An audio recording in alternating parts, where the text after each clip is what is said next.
వర్షాకాలం ముగియగానే మార్కెట్లో సీతాఫలం సందడి పెరుగుతుంది. ఈ పండు రుచి అత్యంత తీయగా ఉంటుంది. ఈ కారణంగానే దీనిని ప్రజలు ఎంతో ఇష్టంగా కొనుగోలు చేసి తింటారు. సీతాఫలం కేవలం రుచిలో మాత్రమే కాకుండా అనేక రకాల ఆయుర్వేద గుణాలను కలిగి ఉంది. అందుకే ఆయుర్వేదంలో దీనిని పలు రకాల వ్యాధుల చికిత్సలో ఉపయోగకరంగా భావిస్తారు.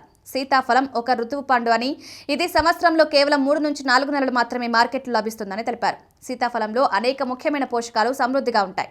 ఇందులో vitamin C, vitamin A, potassium, magnesium, రాగి, ఫైబర్ వంటి పోషకాలు పుష్కలంగా ఉంటాయి. సీతాఫలం తినడం వల్ల కడుపు సంబంధిత వ్యాధుల నుంచి ఉపశమనం లభిస్తుంది. ఇందులో ఉన్న ఫైబర్ జీర్ణక్రియను మెరుగుపరుస్తుంది. ఇందులో ఉండే విటమిన్ ఏ కంటి చూపును పెంచడంలో, కంటి ఆరోగ్యాన్ని మెరుగుపరచడంలో ప్రభావవంతంగా పనిచేస్తుంది. సహజ నివారణ గుణాలు నొప్పి, కండరాల నొప్పులను తగ్గించడానికి సహాయపడతాయి. కీళ్లవాతంతో బాధపడుతున్న రోగులకు సీతాఫలం చాలా ప్రయోజనకరంగా ఉంటుంది. పొటాషియం శరీరం యొక్క అలసట, బలహీనతను దూరం చేస్తుంది.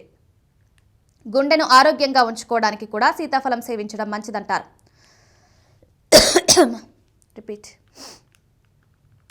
సీతాఫలం వల్ల అనేక ప్రయోజనాలు ఉన్నప్పటికీ కొన్ని రకాల అనారోగ్యాలు ఉన్నవారు దీన్ని తీసుకునే విషయంలో జాగ్రత్త పడాలి.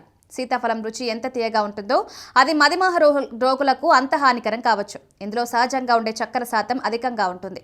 అందువల్ల మధుమేహంతో బాధపడేవారు దీన్ని పరిమిత పరిణామంలో తీసుకోవాలి. వీలైతే వైద్యుల సలహా తీసుకోవాలి.